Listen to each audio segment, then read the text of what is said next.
Wade from Dalton Wade Real Estate Group, and today we're joined with Bill. Good morning. Kiana. Good morning. Kinga. Hi. And Lisa's in charge of the video production here.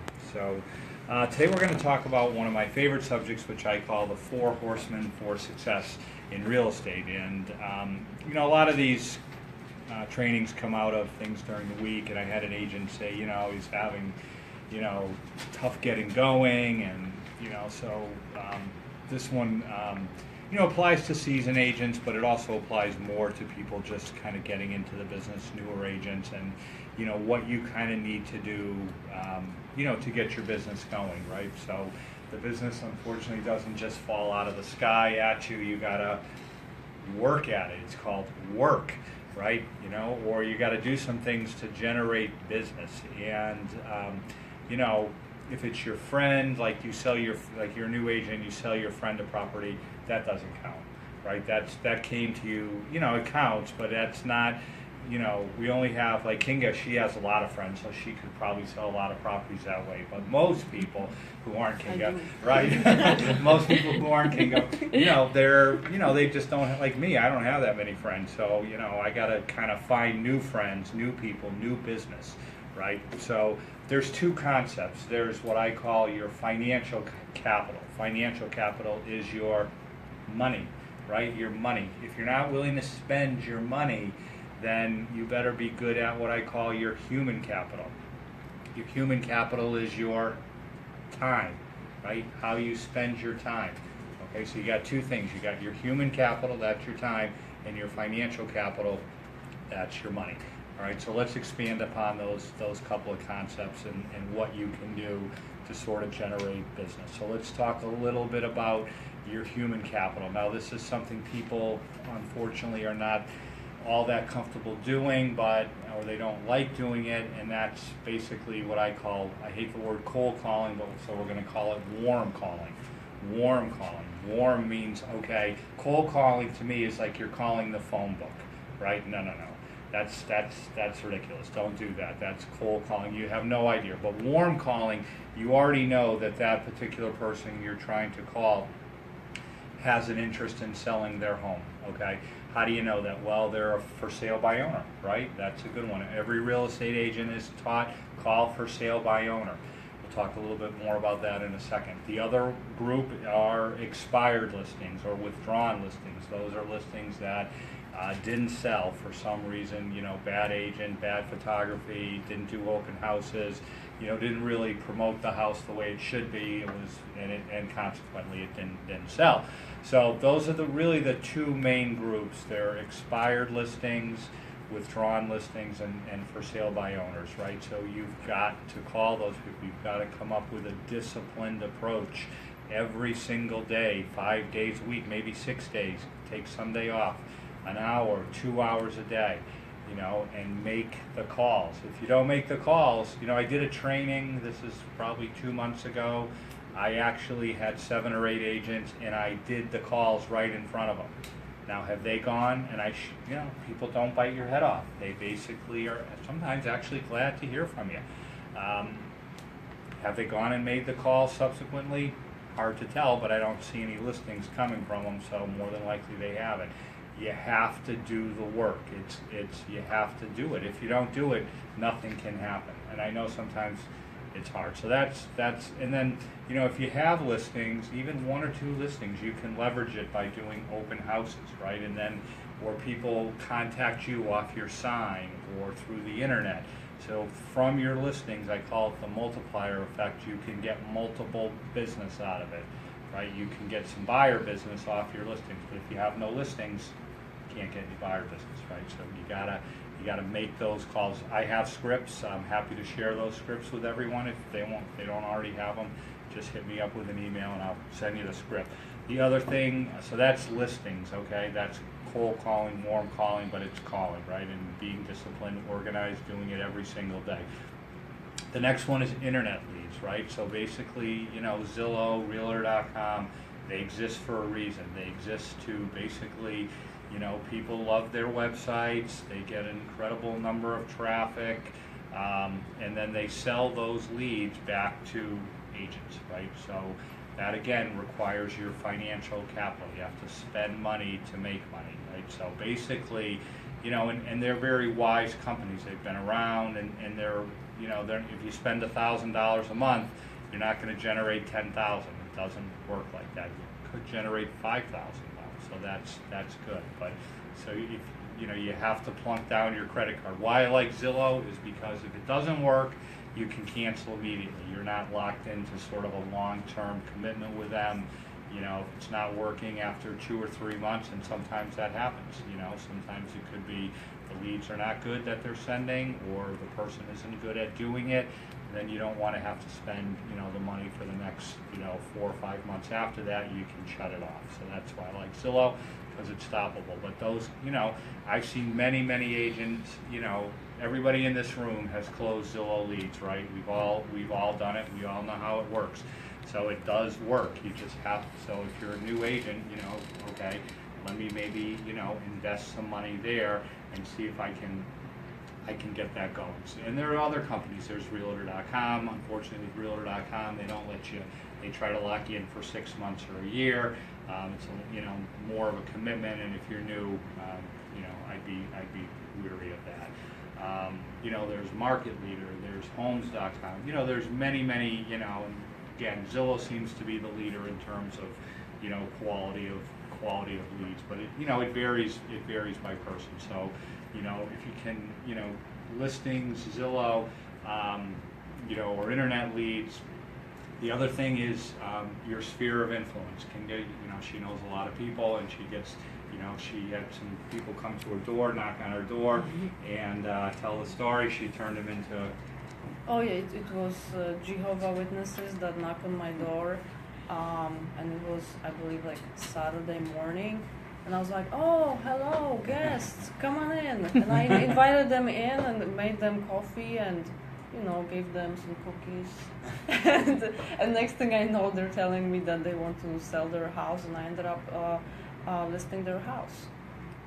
It's called reverse door knocking. You turn that right, but I mean, again, that's amazing. I would never open my door. Why? She has a news story that from this week. Oh my god. If that will ever close, that will be the funniest buyer lead ever. So someone calls me and I see the number was similar to mine, and in the past, every time when someone called me from 813, 810 and only the 4 last numbers, they were trying to sell me something. So I immediately sent it to sorry, I can't talk right now. And this person writes, who is this? And I responded, who are you? You called me. And this person says, someone was calling me someone keeps calling me from your number, and they're saying that it's IRS, and if we don't respond, we're gonna get in trouble, la la la. They're explaining the entire situation to me, and I said, well, I'm definitely not IRS, I'm a realtor. And this person says, oh, funny thing is we're looking for a home. And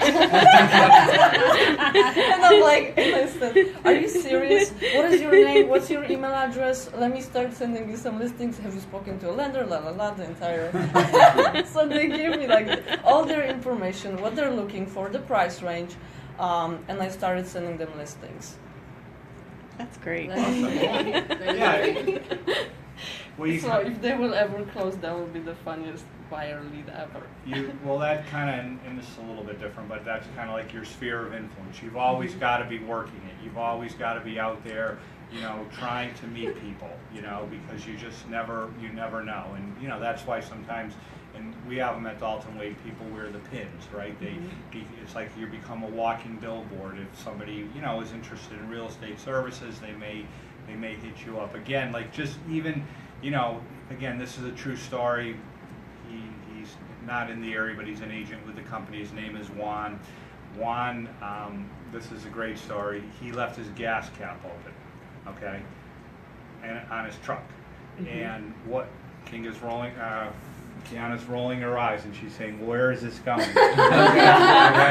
Okay. Listen. So he leaves his gas cap open, and then what happens? People come up to him and say, "Hey, your gas cap is open." Okay, and that's the intro into the conversation. 2 deals out of the gas cap. What? Wow. So he intentionally does it? Yeah. He intentionally leaves his gas cap open so that people will approach him to tell him to, your gas cap is open, and then he's a very personable individual, and he turns it around, and next thing and if you do that enough, again, he's found 2 deals from the gas cap. So I've noticed that sometimes the real estate agents put their name tags upside down and use that as an excuse for people to approach them and talk to them. Right. Same, Another tip. Same concept. Same Just thing. getting Carry a book. Wear a hat. That's people different. People. Phil got tattoos, so he got way into it. So, it works. I mean, when I was up north practicing real estate, I had an agent that basically, I was the listing agent and she was the buyer's agent. I said, oh, how'd you get your client? Her thing was 3 business cards a day. Every day, she's trying to hand out 3 cards, wherever. Again, you have to have that extrovert personality. You've got to be able to, you've got to be, right, Bill's got them ready to go. I do 10 a day. 10 a day, right? 10 a day? You got to be able to talk to people. These are, just little tips that sometimes can make the difference. Again, you have to think, okay, I want to do 2 deals a month, right? So you're going to do some calling, right? You're going to get some internet leads, and then maybe through like the gas cap, the wearing of the hat, the upside down pin, the business cards, you can pull another 3 or 4 deals a year out of it, and that helps you get closer to your goal. And it costs nothing, right? So those are, people think of your sphere of influence in terms of people that or right? So, but a lot of times that's not really what it is. It's broader than that. It's being able to, develop your sphere of influence through kind of what you do and some ways to sort of get people, into a dialogue. So we've talked a little bit about listings, warm calling, internet leads, Zillow, Realtor.com, sphere of influence, which is more than your sort of friends and family and business associates. It's actual, some of these kind of guerrilla marketing techniques.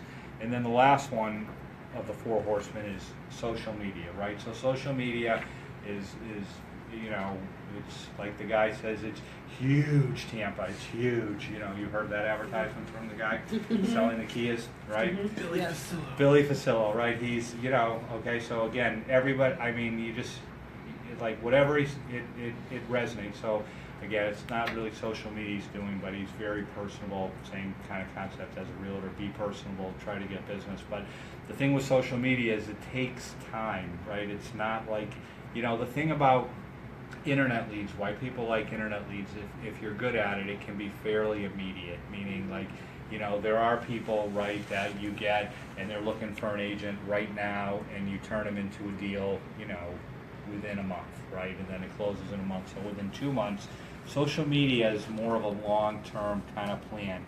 You're out there creating, you're blogging, you're writing, you're doing, maybe you do something like you hook up with your home inspector and a lender and a title company, and you do an online first-time home buyer seminar, and you promote it through Facebook. And, again, people, if you, give things like this training is good for the Dalton Wade agents, but it's also good for other agents. Why I do it is twofold. 1 for my own agents and 2 for new agents that are maybe thinking of coming here. Hey, look at all this training. People like training. I'm getting more training there than I am with my current broker. I'll switch. So it's the same concept as an agent, except you're not giving, real estate training for other agents. You're giving information, to home buyers and home sellers in a very systematic and kind of thought out way using social media, to get your message out there. Now, again, it requires, you got to do it, right? You got to consistently do it. One of the things that's bad, it can actually work against you if you start it and then you stop it, or you start it and then you don't do it for a few months, and then they go on your Facebook page, and then you look like an inactive real estate agent, is she still in the business? Is he still in the business? So sometimes it can, but if you do it again, if you're using social media, Facebook primarily for your own personal, extend it to your business. Facebook Live, which we're broadcasting on today. I did a training on, Facebook Live. You get a new listing, you have an instantaneous open house via Facebook Live. you know, and you're showing the house that way, or you know, you're taking, you know, questions. So there's a lot of applications that can help, you know, build your business using social media. But again, all these things, they're all about execution. They're all, at the end of the day, like, I can talk about it and I can guide you, but you as the agent, you still have to do it, right? You are the ones that have to sort of, you know, kind of make those calls or follow up with those leads or open up your gas cap, you know, or whatever it happens to be, but you know, you have to do it. So any questions on kind of the four, and again, you know, there's many things beyond the four horsemen. The four horsemen are kind of like the meat and potatoes of being a real estate agent, right? They're, you know, they're internet leads, they're cold calling or warm calling, they're your sphere of influence, and their social media. Now, if you want to be successful as an agent, right, one of those four, and possibly two or even three, you have to get good at. If you know, unfortunately throw up a zero on all four of them, maybe this isn't the business for you, right? I mean, if, you know, maybe you're going to have to do something else. I mean, you know, sometimes people look for, you know, I hear often, oh, training. Like, many people think the training is like what will make you successful. Unfortunately, it'll help you, and training is good, but you still, you know, have to be able to get the business. I mean, if you kind of flip it around, getting the business is number one, training is number two. If you're, you know, I'll help you make sure it all goes well, right? Lisa will help you, we'll all help you make sure that that transaction goes well. And then after, you know, Kiana's a relatively new agent. Mhm. Now she's done 3, 4, 5 transactions, right? 4. 4. So, you know, now you feel more comfortable, right? Yes. Right? So obviously. Absolutely. So once you kind of get through those first couple, you know, usually it's 2 or 3. You're Actually, good. it's 5, I think. 5, right? Yeah. 5. Get that extra one in there. Yeah. Right, so then you start to feel, you know, more comfortable, you have more confidence, Right. right? But again, and you did it primarily through using Zillow, Yep. right? 4 of them were through Zillow. 4 of them were through Zillow, so that's, you know, that's all good. So, but if you can't do that, then, you know, you can be, you know, trained, you know, to the max, but, you know, you have to have that ability to sort of, you know, yuck it up, meet people. The number one thing is likability. You know, people have to like you, and then the number 2 thing is you have to be responsive. You know, unfortunately, there's a lot of real estate agents out there. If you don't get them what they want, they'll find somebody else, right? You know, you got to keep them very close to you in terms of your clients, and if you do that, you know, they'll do some business with you. So, any questions? We've all kind of know the 4 horsemen for success. So, any questions in Facebook land? Can you ask questions on Facebook? Well, you can post comments. Comments. It says comments will appear here. Okay. So just- Cool. All right, we're all done. We'll be back next week, and we will have another interesting topic. Thank you.